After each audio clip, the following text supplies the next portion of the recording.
Et on va passer à la séquence sur la chirurgie pédiatrique, avec un petit zoom sur la chirurgie néonatale. Professeur Polymérol, docteur Tisserand, docteur Lefebvre, docteur Velli. Il reste encore quelques médecins dans le pôle, là, parce que je vous vois aussi nombreux réunis ici. Le service de chirurgie pédiatrique du CHU de Reims a une petite spécificité territoriale, c'est que c'est le seul endroit de toute la région où on peut accueillir les enfants de moins de 3 ans. Comment ça se passe? Avant de vous écouter, ce que je vous propose, c'est de regarder un petit reportage qui présente un petit peu le service.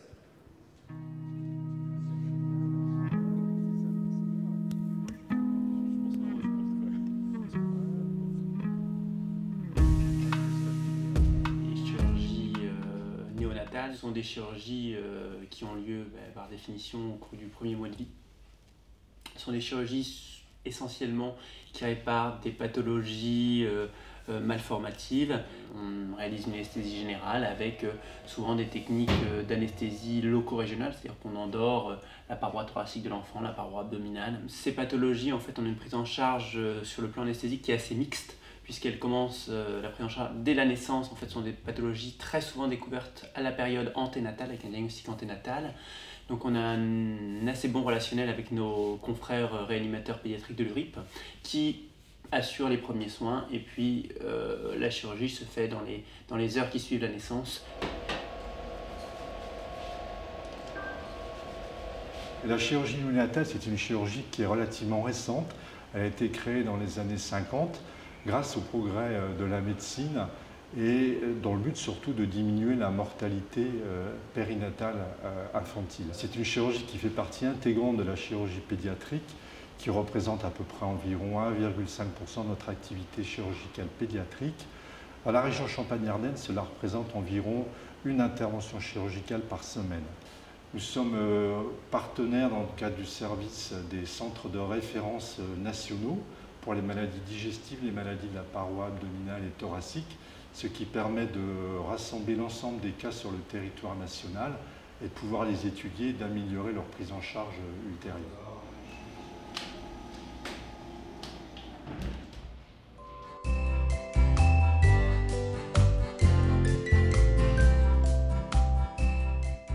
Là, actuellement, on se trouve dans le service de réanimation. C'est le lieu où on stabilise les patients avant la prise en charge chirurgicale. Donc soit on connaissait la situation en anténatal, on savait que ça allait être des patients qui allaient nécessiter une chirurgie, et dans ces cas-là, ils sont directement accueillis dans le service. Soit on n'avait pas connaissance qu'il y avait une malformation chirurgicale, et dans ces cas-là, ce sont des patients qui arrivent de l'extérieur, qu'on va prendre également en charge, qu'on va stabiliser dans le service avant qu'ils puissent être opérés, en général 24-48 heures après leur arrivée. On travaille à plusieurs, on est une équipe avec différentes professions. Ça commence par souvent les obstétriciens qui vont avoir diagnostiqué la pathologie avant la naissance du bébé. Puis à la naissance, ils vont être accueillis par la sage-femme qui va nous aider à prendre en charge le bébé. Ce bébé est ensuite accueilli par le réanimateur néonatal qui va stabiliser la ventilation et le patient. Ensuite, le chirurgien va intervenir, il va pouvoir faire l'intervention chirurgicale qui est nécessaire dans le cadre de la pathologie. Il va être assisté pour cela d'anesthésiste pédiatrique qui va permettre d'endormir l'enfant. Et puis, à la fin de l'intervention chirurgicale, l'enfant repasse dans le service de réanimation néonatale où on le reprend en charge sur le plan médical et paramédical jusqu'à ce qu'il soit suffisamment stable pour pouvoir quitter le service dans de bonnes conditions.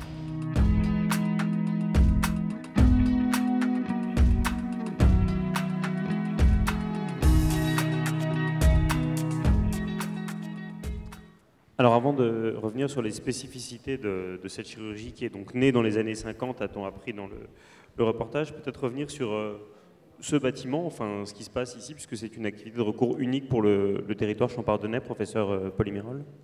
Oui, alors ce qui se passe dans ce bâtiment, c'est effectivement le seul service où il y a des chirurgiens. Alors à peu de choses près, pour être honnête, il y a également un service à Troyes qui est en cours de développement, mais c'est le seul service de la région qui propose des chirurgiens pédiatres. Le chirurgien pédiatre a une formation spécifique qui dure 5 ans, comme les autres chirurgiens de toutes les autres spécialités, et qui est destiné à prendre en charge des enfants effectivement Alors la spécificité, c'est la chirurgie malformative.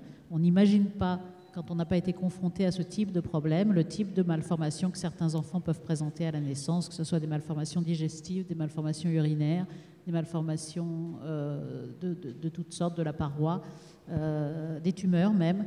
Donc, en fait, c'est ce qui fait notre activité la plus spécifique. On entendait une intervention par semaine à peu près, c'est beaucoup à l'échelle nationale? C'est beaucoup parce que ce sont des pathologies qui sont quand même assez rares. En tout cas, c'est le signe, effectivement, probablement qu'ils viennent tous ici, ça c'est certain. Donc là, on est dans le cadre d'une inauguration, donc ça veut dire qu'on a renouvelé tout le matériel. Est-ce que vous avez vraiment toutes les techniques de pointe et tous les personnels pour travailler comme il faut?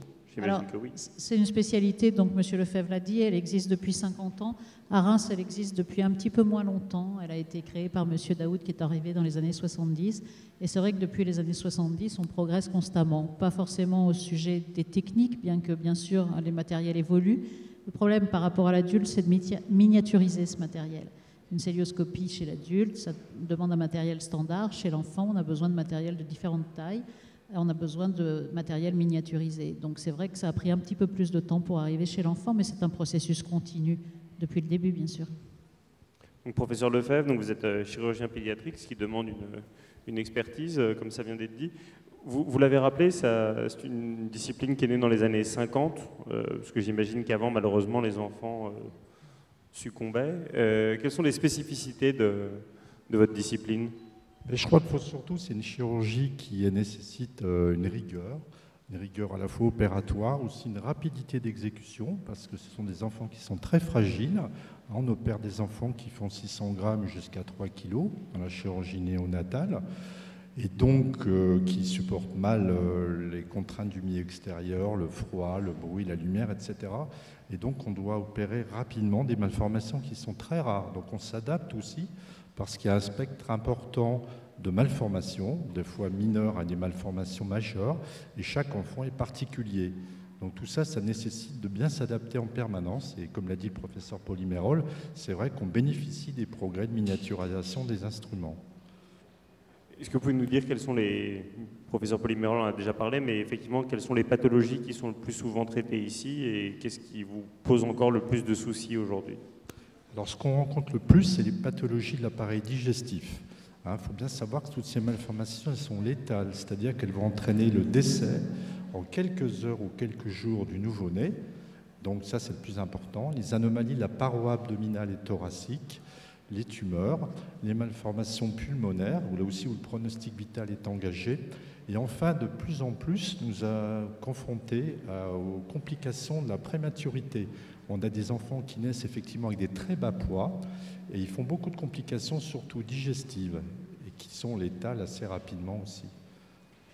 Est-ce qu'il y a un âge limite à partir duquel on peut opérer ou pas, ou au fond, parce que là, quand vous parlez d'enfants de 600 grammes...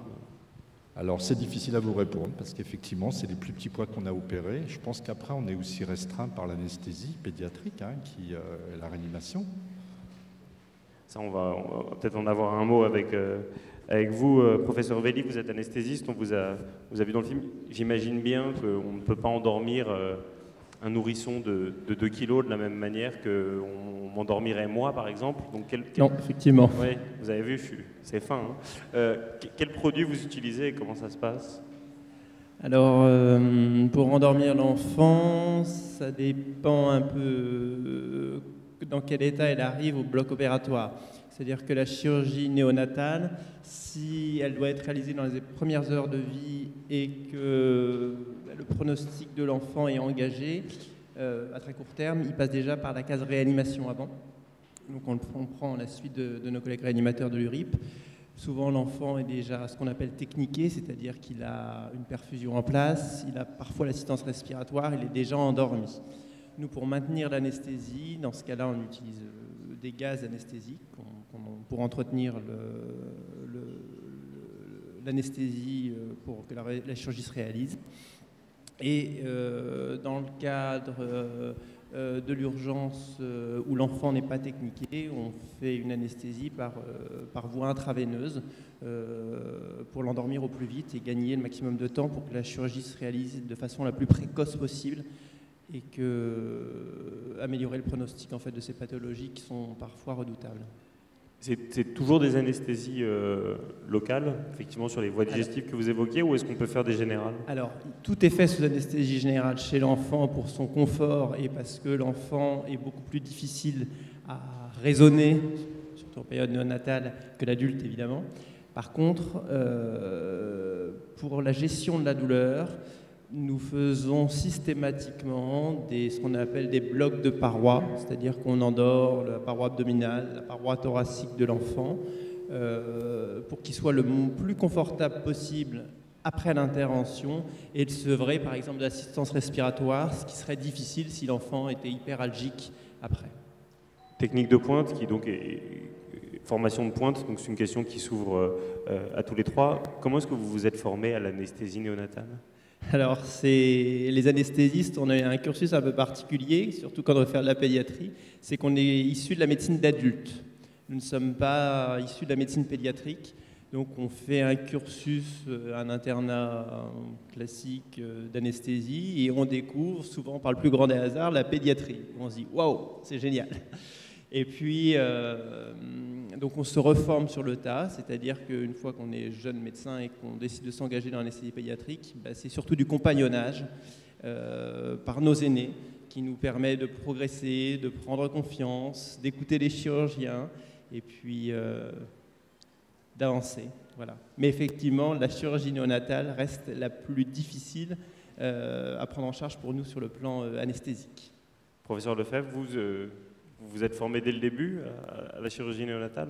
J'ai exactement la même réponse, c'est-à-dire que c'est mes aînés qui m'ont progressivement initié, et puis voilà, après, vous avez vu que c'est quand même des interventions qui sont peu fréquentes, hein. La majorité des malformations, c'est à peu près 1 pour 5000 naissances. Donc vous voyez que c'est difficile aussi d'avoir un entraînement chirurgical fréquent. Et évidemment, en matière de formation continue, parce que j'imagine que c'est une des disciplines de la médecine qui évolue le plus, ça veut dire que vous passez beaucoup de temps à vous former sur les nouvelles techniques, alors. Voilà, exactement. Surtout la littérature, les congrès, hein, la formation médicale continue. Docteur Tisserand, vous êtes passé par la même chose. Vous êtes formé comment pour devenir réanimatrice pédiatrique? Alors, moi, pour le coup, ça fait partie du cursus de l'interne de pédiatrie de passer systématiquement en réanimation néonatale et en néonatologie. Ensuite, si on décide de s'orienter dans cette voie, on a 2 ans d'études complémentaires en plus de l'internat pour se spécialiser dans la réanimation néonatale. Voilà, donc c'est quelque chose moi qui m'a parlé depuis le début de mes études, même avant l'internat. Donc je me suis vite orientée dans cette voie-là. Et puis donc on voit bien tout l'intérêt de travailler à plusieurs. C'est la réanimation néonatale, ça nous ouvre à beaucoup de domaines, et notamment l'interaction avec la chirurgie, l'anesthésie. Donc c'est vague. Et puis bien évidemment que j'ai profité aussi de l'enseignement de mes aînés et que je me forme au quotidien au même titre que mes confrères chirurgiens. Et quelle est la spécificité de la réanimation donc prénatale, néonatale, pardon, prénatale c'est compliqué, mais néonatale, en quoi est-ce que c'est plus complexe qu'avec des adultes? Exactement comme l'anesthésie et la chirurgie, on est avec des patients qui sont très fragiles, qui ont peu de réserve et peu de tolérance aux agressions type froid, stress, infection. Donc ce sont des patients chez qui il faut être très précis, il faut savoir aller vite, être réactif devant leurs symptômes et leurs cliniques. Donc au niveau médicamenteux, il n'y a pas... On va utiliser les mêmes thérapeutiques, les mêmes molécules, mais par contre avec des choses très précises. Et voilà, il faut être réactif. Justement, sur la réactivité dans la série Engrenage, le capitaine Berthaud accouche d'une jeune prématurée et on voit que c'est un service où il faut une réactivité H24 parce que souvent les bébés font des crises la nuit, etc. Ça, c'était pour les besoins de la série et pour rendre ça spectaculaire ou c'est vraiment le quotidien de votre service? C'est le quotidien. Le bébé... tout jeune parent sait que son bébé vit aussi la nuit. Donc, Sur le plan médical, c'est pareil. Ça peut arriver 24 heures sur 24, une urgence chirurgicale. Comme on parle de chirurgie néonatale, lorsqu'ils ont des malformations importantes, il faut parfois les prendre en charge dès la naissance. Donc, les enfants, ça naît la jour, la nuit, donc il faut être réactif H24 pour toutes les équipes. Merci beaucoup. Peut-être un petit mot pour conclure avec vous, professeur Polimérol, sur la multiplicité des prises en charge qui existent au sein de votre service, et peut-être un petit commentaire sur les équipes de choc que vous avez entendues. Alors le petit commentaire, c'est effectivement, à part pour l'anesthésie, bon, alors en fait aussi pour l'anesthésie, puisque j'allais partir sur le compagnonnage, ce que nous apportent les anciens et ce qu'on transmet aux jeunes, donc c'est effectivement la pratique de nos métiers. Pour ce qui concerne la chirurgie, depuis peu, il y a un internat spécifique également, ce qui n'était pas le cas avant. Donc pour la chirurgie pédiatrique, il y a maintenant un internat spécifique. Ce que je voulais dire enfin, c'est que ces enfants, on les a depuis la naissance et on les suit jusqu'à l'âge adulte.